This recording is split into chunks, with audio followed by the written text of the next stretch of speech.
You're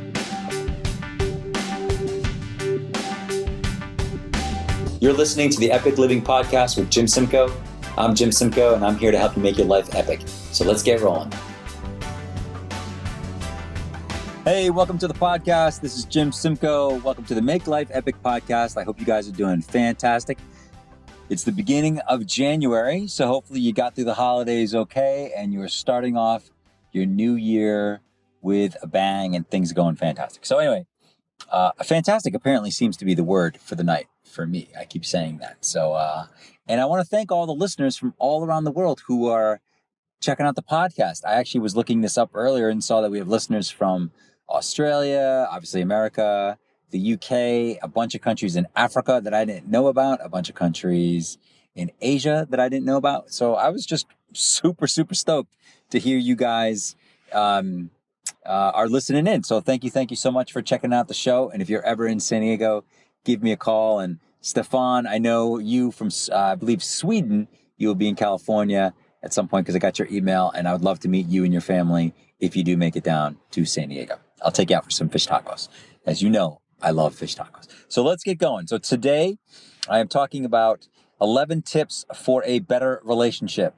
And this is advice for couples. So if you are in a relationship, you want to be in a relationship, these are things that I have found to work, largely based on my own experience and friends and family and people I've worked with and coached with, experiences that they've had, both what works and what doesn't work. So this is regardless of where you are in your relationship, whether you've been married for 13 years like me, or you just started dating somebody, it doesn't matter what it is. So I'm going to get right into it. So let's get right into it. 11 tips for a better relationship. The very first tip is to communicate and connect.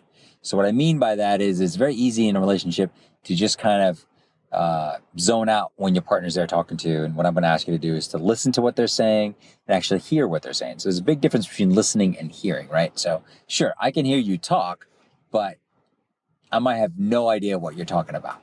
So the key there is for me to be able to listen as well. So listen and hear. And really to think of your partner, really, what really changed for me is to start thinking about my partner, my wife, as being my best friend first. And so, like when you're with your best friend and you're usually pretty fully engaged with what they're talking about, you're not just thinking about what you're going to say, but you're listening to what they're saying. You're not just hearing them, but you're listening. So think of your partner as your best friend. I mean, this is the person who sees you nude more than anybody else, right? So they probably should be your best friend. So think of them as your best friend first. And I think that's a great tip and a great way to really be able to connect and communicate with your partners, thinking of them as your best friend first. And really, the other piece of that is I read this somewhere where they talked about being interested rather than being interesting. So be interested in what your partner is saying, what they're talking about, rather than just working and trying to be interesting. So communicate and connect. Very first and most important tip of a good relationship is to be able to communicate and connect with your partner. Second thing is to never take your partner for granted, okay? So whatever you can do, don't take him or her for granted. Appreciate all the little things and all the big things that they do for you on a regular basis. And again, I look at my own example. So I work all day and I come home, usually after doing CrossFit. And usually when I get home, Kelly and the girls are ready for dinner, and Kelly's made a really nice, scrumptious dinner for me and the girls. And I really appreciate it. And I really try to express to her that, I really do appreciate the fact that, that she makes dinner every night and then it's ready when I get home. And then I can, after being so hungry after leaving CrossFit, I can leave and come home and there's an awesome dinner waiting for me. And, it's not a huge thing, but it's something that's really, really meaningful for me. So try not to take your partner for granted, all the great things that they do for you or the great things about them. So try not to take them for granted. Try to be engaged with what they're doing and make sure you're showing, your appreciation for what they're doing. So that's number 2. Don't take them for granted. Third thing, and this will be great for any of you people who are competitive to an extent like I am, is to be the best spouse, the best boyfriend, best girlfriend in comparison to your other friends and the people you know. Now, so this probably isn't the typical woo-woo advice that other people are going to give you. They say, like everyone is the same and, you shouldn't really compete with people. I think in this circumstance, it's okay. So like when I go to a party, we go to a party with my wife, and I want to be the best husband there. Like I want to be able to look around and be like, okay, that dude's a goofball because he drinks too much. That guy's a goofball because he doesn't pay attention to his wife. I do this better than that person. So I'm always thinking, how do I stack up with everybody here at this place, at this party? And you're going to do it too. So when you're in a relationship, look around, and whether you're, a guy or a girl, look around. And maybe like if you're a woman, you look around to all the other wives or girlfriends and think about like, okay, well, how am I in comparison to these people as a partner to my partner?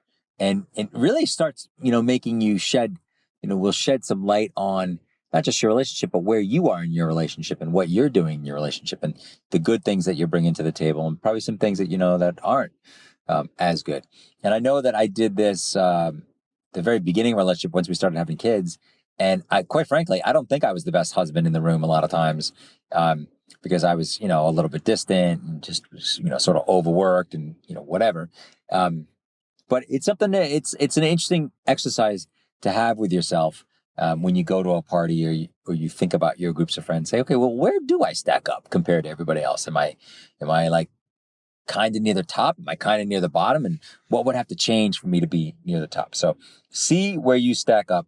And again, this is probably one of the places I'll tell you that it's probably okay to be competitive and see where you land.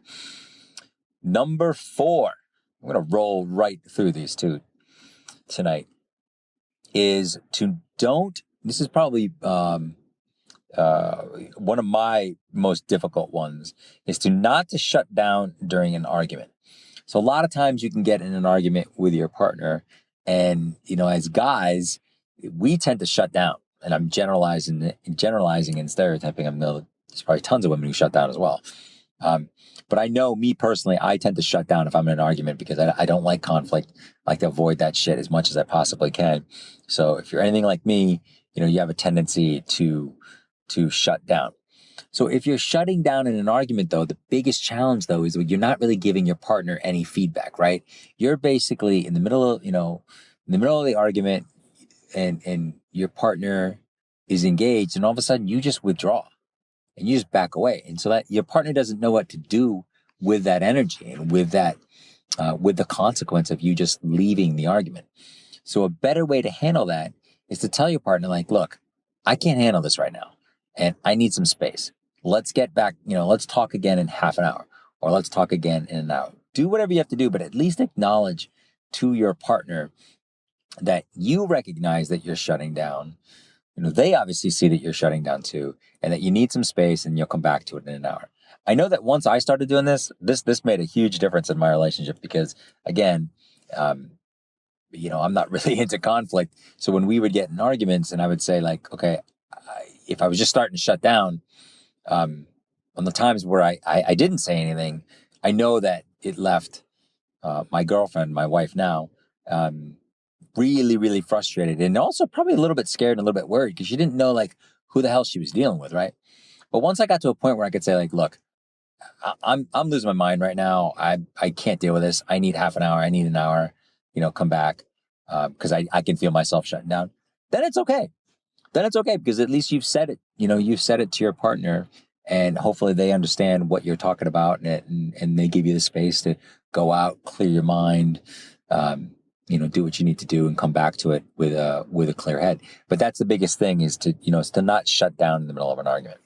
And along those lines, and I'm not going to talk a lot about arguing and stuff like that, but number 5 relationship tips, and this is a very common misconception, but number 5 is that it's totally okay to go to bed mad. Now, I know this flies in the face of any other relationship advice you've ever heard, whether it's, Dr. Phil, Oprah, whatever, but I'm going to just tell you right now, those guys are just flat out wrong.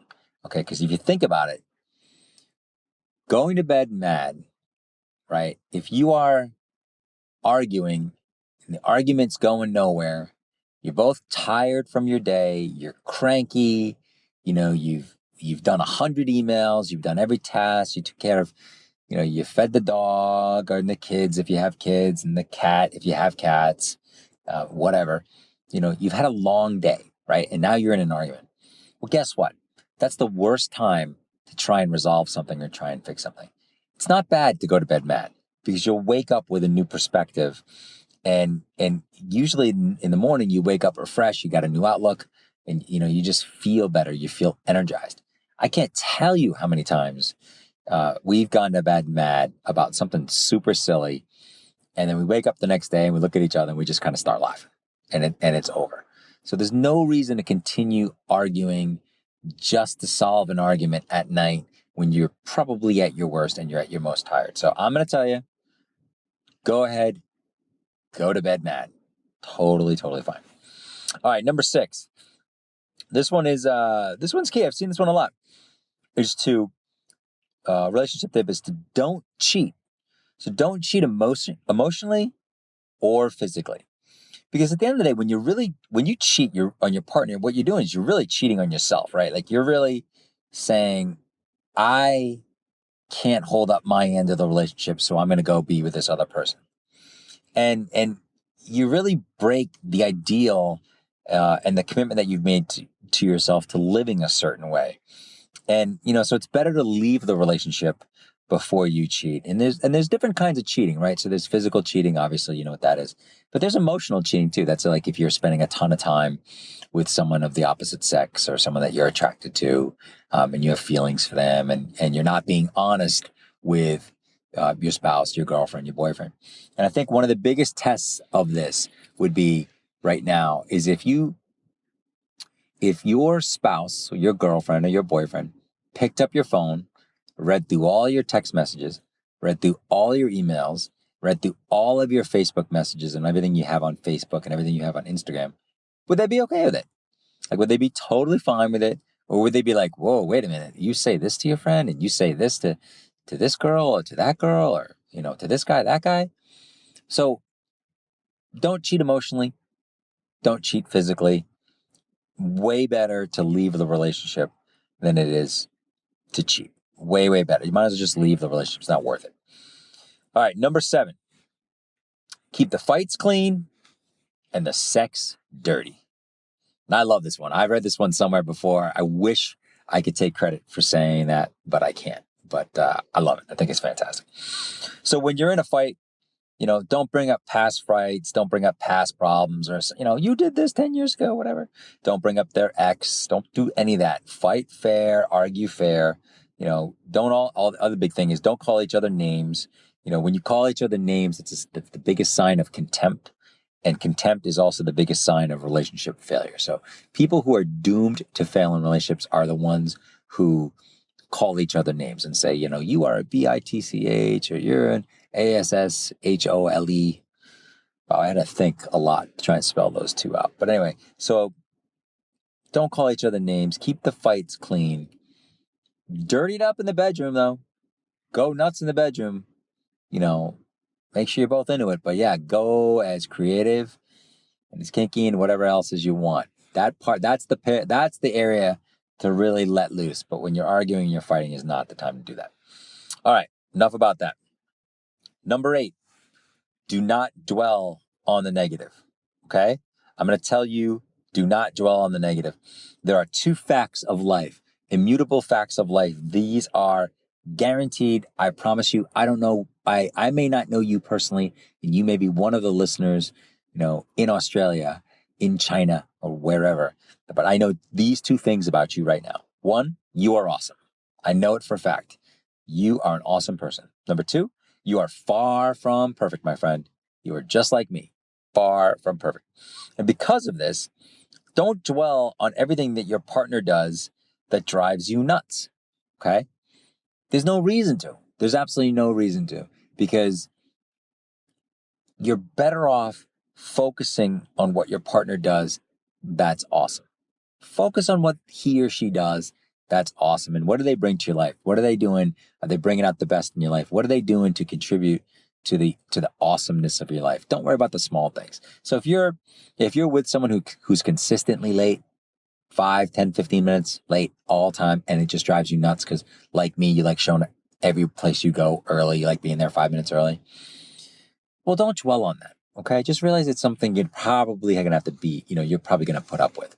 Because if that person is awesome to you in every other way and you've got a great relationship, then there's no reason to dwell on the negative. So focus on the positives in your relationship. When you I really do believe whatever you focus on and whatever you're thinking about expands. So if you're always focusing on the negative, then that's really what's going to expand in your life. So focus on the positive things that they're doing that are awesome, and don't worry about the negative. Life is too short to worry about the negative. All right. Number 9, understand in your relationship the difference between understanding and acceptance. So what is the difference between understanding and acceptance of your partner? So I'm going to use my own relationship here for a second as the example to illustrate this point. Okay. So as you may know, I play football. I love watching football. I love watching NFL football, and I'm a New England Patriots fanatic. Love them. And during playoffs, I watch football on the weekends whenever the games are on. My wife does not like football. Kelly doesn't like it. She probably doesn't even understand it. She never watches it. She probably thinks it's completely idiotic and stupid for me to watch football. Okay? The thing is, though, even though she doesn't understand why I watch football or what I get out of watching football, she accepts it. So she takes it as, hey, that's just one of the weird things that Jim does, and I love him for everything else he does, but I'm not going to even bother trying to understand why he does it. I'm just going to accept that he does it. And I think that's a really big key in your relationship. You do not have to agree on everything, right? You do not have to understand why your girlfriend or your wife or your boyfriend, your husband, why they do something. You just have to accept it if it's something that's not something that's driving a big stake or big problem in your relationship. So understand the difference between understanding and acceptance, or understand the concept of understanding and acceptance. And that will probably make your relationship go a much longer way when you think of it that way, that there's a huge difference between being okay with something and understanding why somebody is doing it. Okay. Number 10, 2 more. This one for a lot of people is tough, but I'm going to say it anyway. It took me a long time to get to this, but I think it's really, really key, is to admit when you're wrong and shut the hell up when you're right. Okay. So when you're wrong about something, just admit it, because you know you're wrong, right? Like when I'm wrong, like I know I'm wrong, and I may keep talking and trying to get out of it, but I know that I'm wrong. So do you. So when you're wrong, just admit you're wrong, because you know you're wrong. Your partner knows you're wrong. Probably anybody listening to your conversation knows you're wrong. So just admit it. Way, way, way, way, way easier. Now, the converse of that is that when you know you're right, don't gloat. It's good enough to just know that you're right. And when your partner realizes that you're right, there's no reason to gloat about it, right? Just don't say anything. Just shut up. Okay? On the very, very, very, very, very rare times I've been right in my relationship where my wife has been wrong, the key there is just to be quiet, because you're only going to make it worse if you say something if you're already right. So when you're wrong, admit it. When you're right, don't say anything. That is tip number 10. All right, my final tip for you is life is way too short for all of us. There are too many awesome things in our lives. So what I'm going to suggest to you in this last tip is don't be upset about something that's not going to matter in 5 years. There's no reason to be upset about something that's not going to matter in 5 years, right? So if you're with somebody and they forget to empty the dishwasher, well, is that going to matter in 5 years? Probably not. So there's no reason to get that upset about it. You might get annoyed, might get miffed, but there's no reason to just lose your shit over that, right? Conversely, if, you're with someone and, you're in a relationship and you're married and they have sex with their secretary, well, yeah, that is going to matter in 5 years. And that is a big deal. And you should lose your shit over something like that. But 90% of the stuff out there is stuff that's probably not going to matter in 5 years, and it's not worth getting upset about. And really, I really do think that one of the keys to making your life epic is being able to reduce your stress levels and really being able to reduce the things that drive you nuts and drive you crazy. So think about it when something comes up and think like, you know what? Is this going to matter in 5 years? Like in 5 years, am I even going to remember this? Am I going to care about this? And if you're not, then I wouldn't get that upset about it if you can avoid it. It's just not worth it. It's not worth your time. So I hope these tips have been helpful. I'm recording this in my wife's new car, sitting in my driveway at 8:00 at night on a Sunday night. I was really excited to put these tips down because I've been thinking about not just my relationship, but some other people's relationships recently. And it was just thinking about like, okay, what would be some of the key tips that I want to give people? So really, at the end of the day, I really do think that relationships, they can be easy. They can be really easy if you're willing to do the work and your motives are righteous and are clear and are honorable. Like if you're in a relationship for the right reasons, so you're not just in it for sex or because, the girl looks super hot or whatever. Like if you're in it for the right reasons because you like the person or maybe you love the person, you see a future with them, well then relationships can be really easy, but you're going to have to be willing to do the work. You have to be willing to take these tips to heart and really work on your relationship that way. And relationships really, they're meant to be awesome, right? So they're meant to be awesome. I walk around and I see people and I see great examples of relationships all the time. And I see, the other day I saw this old couple who were biking and they were, you could tell that they were in love. They were smiling at each other. They're riding their bikes next to each other. And they must have been, 80 something years old or whatever.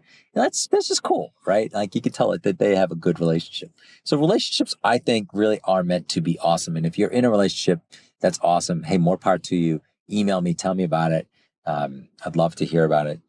And not only are relationships meant to be awesome, but you, my friend, are meant to be in an awesome relationship because you're an awesome person.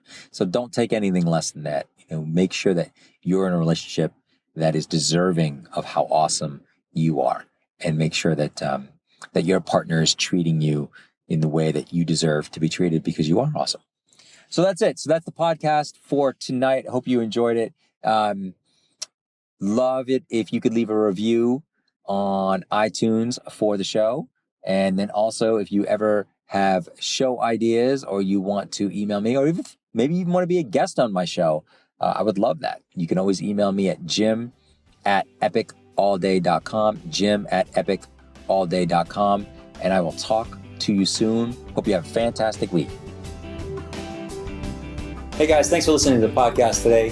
If you want more information, check out my website at jimsimcoe.com, JIM, SIM as in Mary, COE.com for more updates and some free guides to help you make your life epic. With that said, I hope you have a fantastic day and I look forward to talking to you soon. Thanks.